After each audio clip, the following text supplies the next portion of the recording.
Hello दोस्तों। चलिए आज एक बहुत ही इंटरेस्टिंग जर्नी पे चलते हैं। हम बात करेंगे ह्यूमन राइट्स की, यानी मानव अधिकार। पर ये कोई बोरिंग हिस्ट्री क्लास नहीं होगी। ये एक कहानी है स्ट्रगल और प्रोग्रेस की। अच्छा, इसको समझने के लिए एक सिंपल सी बात से शुरू करते हैं। आपने कभी सोचा है स्कूल में रूल्स क्यों होते हैं? सोचिए जरा। इसलिए ना कि सब सेफ रहें, किसी के साथ बुलिंग ना हो, सबको फेयर चांस मिले और टीचर्स अपनी पावर का गलत इस्तेमाल ना करें, राइट? ठीक है, अब थोड़ा सा इमेजिन कीजिए। मान लीजिए कि ये पूरी दुनिया एक जाइंट स्कूल है, और जैसे स्कूल को रूल्स की जरूरत होती है, वैसे ही इस पूरी दुनिया को ठीक से चलाने के लिए भी तो कुछ रूल्स चाहिए, है ना? तो ये जो रूल्स है ना, बस यही हैं ह्यूमन राइट्स। ये वो बेसिक रूल्स हैं जो हम सबको प्रोटेक्ट करते हैं, ताकि हम सब, आप और मैं, सेफ, फ्री और डिग्निटी के साथ जी सकें। सिंपल। तो सवाल ये है कि राइट्स हैं किसके लिए? वेल, ये हम सब के लिए हैं। ये आपको बाय बर्थ मिलते हैं, कोई गवर्नमेंट आपको ये देती नहीं। आप अमीर हो गरीब हो कोई फर्क नहीं पड़ता। यहाँ तक कि एक प्रिजनर के पास भी उसके ह्यूमन राइट्स होते हैं। सोचो। तो आज हमारी जर्नी कैसी रहेगी? पहले देखेंगे द फर्स्ट बिग स्टेप, फिर बात करेंगे रेवोल्यूशंस फॉर इक्वालिटी की, उसके बाद अ ग्लोबल प्रॉमिस, और आखिर में ह्यूमन राइट्स इन इंडिया। और हाँ, एंड में क्विक रिवीजन और Q&A भी है। चलिए शुरू करते हैं हमारे पहले स्टॉप से। The first big step, king की पावर पर लिमिट। देखते हैं ये कैसे हुआ। ये देखिए, ये है हमारी जर्नी का रोड मैप। 4 बहुत इंपॉर्टेंट डेट्स हैं यहाँ: 1215, 1689, 1789 और 1948। ये डेट्स, इन्होंने सब कुछ बदल दिया। चलिए इनकी कहानी में चलते हैं। एक बात समझना बहुत जरूरी है। ह्यूमन राइट्स ना, ये कोई स्विच नहीं था जो एक दिन ऑन हो गया। नहीं, ये तो एक बीज की तरह थे जो धीरे धीरे सालों में एक बड़ा पेड़ बना। ये एवोल्यूशन की कहानी है। तो कहानी शुरू होती है 1215 के इंग्लैंड में। एक राजा था, किंग जॉन, और उसकी पावर अनलिमिटेड थी। सोचिए, वो जो चाहे कर सकता था। किसी की भी जमीन ले ली, बिना बात के जेल में डाल दिया, और टैक्स जितना मन किया उतना लगा दिया। लोग बेचारे डर के साए में जीते थे। लेकिन कब तक? फाइनली वहां के पावरफुल लोगों ने, बैरन्स ने, हिम्मत की। उन्होंने मिलकर किंग जॉन को घेर लिया और एक डॉक्यूमेंट साइन करने पर फोर्स कर दिया। और उस डॉक्यूमेंट का नाम था मैग्ना कार्टा। इस डॉक्यूमेंट की सबसे बड़ी, सबसे रेवोल्यूशनरी बात क्या थी पता है? सिर्फ एक line, even the ruler must obey the law. मतलब कानून से ऊपर कोई नहीं, राजा भी नहीं। हिस्ट्री में यह पहली बार हो रहा था। एक गेम चेंजर था ये। ओके, तो राजा पर लिमिट लग गई, लेकिन कहानी यहां खत्म नहीं हुई। अब बारी थी आम लोगों की। Let's move to our next section, revolutions for equality, जिसका मतलब है सब लोग इक्वल है। सोचिए, 1789 से पहले का फ्रांस। 2 अलग दुनियाएं थी। एक तरफ थे अमीर, जिनके पास सारी लग्जरीज, सारे राइट्स थे, और दूसरी तरफ थी आम जनता, जो बेचारी भारी टैक्स देती थी और जिसके पास कोई राइट्स ही नहीं थे। तो क्या हुआ, जब इतनी नाइंसाफी होगी तो लोग आवाज उठाएंगे ही, और उन्होंने उठाई। फ्रेंच रेवोल्यूशन हुआ, और इस रेवोल्यूशन से निकला एक जोरदार document, the declaration of the rights of man. और इस डॉक्यूमेंट का मैसेज बिल्कुल सिंपल, लेकिन इतना powerful: all men are born equal. सभी इंसान बराबर हैं। और बस यहीं से इक्वालिटी का आइडिया एक कोर ह्यूमन राइट बन गया। अब हम एक ऐसे टाइम में चलते हैं जो इंसानियत के लिए बहुत अंधेरा था, और उस अंधेरे से निकला एक वादा। हमारा अगला सेक्शन है अ ग्लोबल प्रॉमिस। ये वादा कि ऐसा फिर कभी नहीं होगा।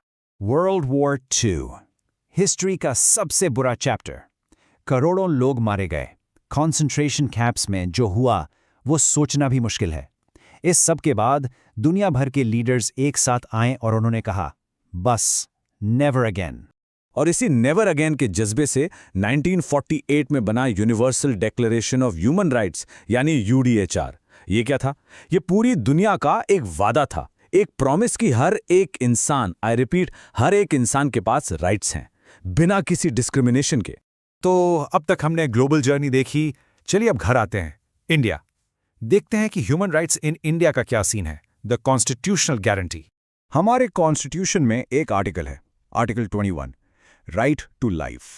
सुनने में सिंपल लगता है ना, जीने का अधिकार। लेकिन इसका मतलब सिर्फ सांस लेना नहीं है। हमारी सुप्रीम कोर्ट ने टाइम के साथ इसका मतलब बहुत एक्सपैंड किया है।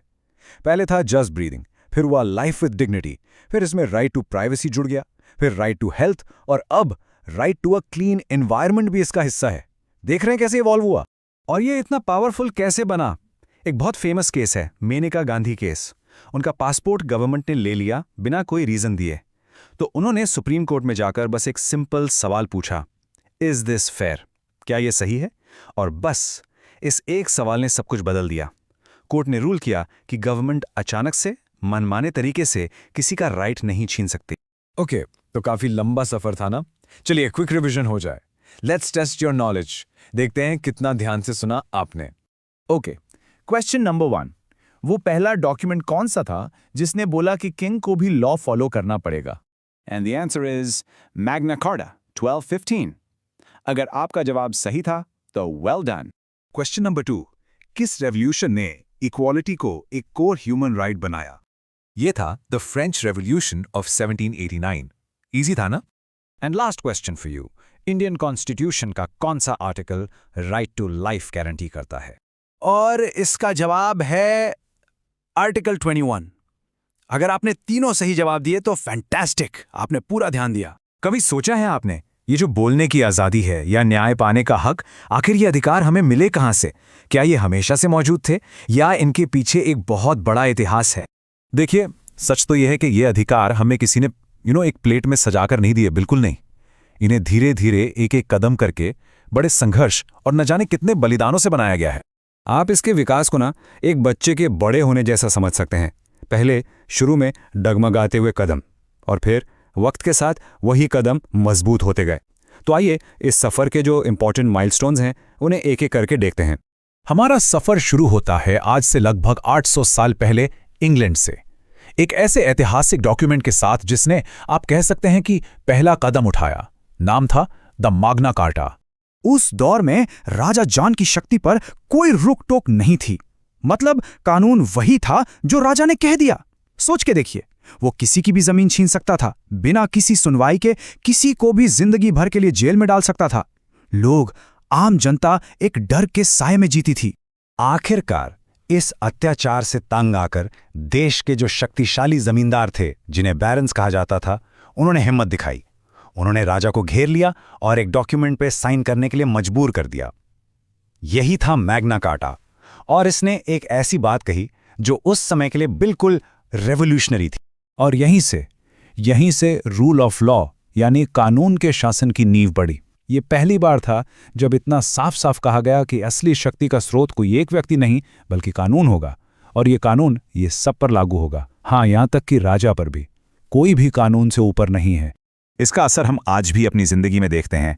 ये जो नियम है कि पुलिस आपको बिना किसी ठोस वजह के, बिना रीजन के अरेस्ट नहीं कर सकती, ये सिद्धांत सीधे तौर पर मैग्ना कार्टा की ही देन है। वहीं से शुरू हुआ था ये। तो मैग्ना कार्टा ने एक बीज बो दिया था। अब लगभग 500 साल बाद ब्रिटिश बिल ऑफ राइट्स ने उस पौधे को और बड़ा किया और शक्ति को राजा से छीनकर जनता के हाथों में देने का रास्ता तैयार किया। इस दस्तावेज का सबसे बड़ा योगदान था पावर बैलेंस को बदलना। अब पार्लियामेंट यानी जनता के चुने हुए प्रतिनिधि राजा से ऊपर थे। इसके साथ ही बोलने की आज़ादी, निष्पक्ष चुनाव का अधिकार और बेहद क्रूर सजाओं से सुरक्षा जैसे जरूरी अधिकार भी मिले। तो यहां पर अहम बात क्या है? बात यह है कि इसने पावर को जनता के रिप्रेजेंटेटिव्स की तरफ शिफ्ट कर दिया और इस बात पर जोर दिया कि एक अच्छी न्यायपूर्ण सरकार डर से नहीं बल्कि कानून से चलती है। अब अधिकारों का ये आइडिया ये समुंदर पार करके अमेरिका और फ्रांस पहुंचा और वहां इसने दुनिया की 2 सबसे बड़ी क्रांतियों की आग भड़का दी। दोनों ही रेवोल्यूशंस ने अपने अपने तरीके से एक ही विचार को आगे बढ़ाया कि अधिकार किसी खास ग्रुप की जागीर नहीं है बल्कि हर इंसान का जन्मसिद्ध हक है। अमेरिका ने जीवन, स्वतंत्रता और खुशी की खोज के अधिकार की बात की तो फ्रांस ने समानता, स्वतंत्रता और बंधुत्व का नारा बुलंद किया। इतिहास में यह पहली बार हो रहा था कि इक्वालिटी यानी समानता को एक मौलिक मानवाधिकार के रूप में इतने जोर शोर से घोषित किया गया था। और ये सिद्धांत आज हमारी अदालतों में, हमारे कानूनी सिस्टम में जिंदा है, जहां कानून सबके लिए एक समान माना जाता है, चाहे कोई अमीर हो या गरीब। तो इन विचारों ने दुनिया को बदलना शुरू कर दिया था, नो डाउट। लेकिन फिर 2 वर्ल्ड वॉर्स हुए और उनकी तबाही ने यह साफ दिखा दिया कि जब तक ये अधिकार हर देश, हर इंसान तक नहीं पहुंचेंगे, तब तक असली शांति असंभव है। और बस यहीं से शुरू हुआ मानवाधिकारों को इंटरनेशनल बनाने का सफर। और इस पूरे सफर का सबसे जरूरी पड़ाव आया यूनाइटेड नेशंस के universal declaration of human rights के साथ। इसने पहली बार 29 बुनियादी अधिकारों की एक लिस्ट बनाई जो हर इंसान को मिलने चाहिए, बिना किसी भेदभाव के, चाहे उनका रंग, धर्म या देश कोई भी हो। यही इंटरनेशनल बिल ऑफ राइट्स की नींव बना। ये पूरा सफर हमें एक चीज याद दिलाता है कि अधिकार कभी स्टैटिक नहीं होते, वो हमेशा विकसित होते रहते हैं और उनकी रक्षा के लिए लगातार संघर्ष करना पड़ता है। तो सवाल ये उठता है, इस ऐतिहासिक कहानी का अगला चैप्टर क्या होगा? हमारे इस डिजिटल युग में मानवाधिकारों के सामने नई चुनौतियां क्या हैं? सोचने वाली बात है। ऐसे ही इंफॉर्मेटिव वीडियोस देखने के लिए LLB स्टूडेंट अड्डा चैनल को फॉलो करें एंड सब्सक्राइब करें।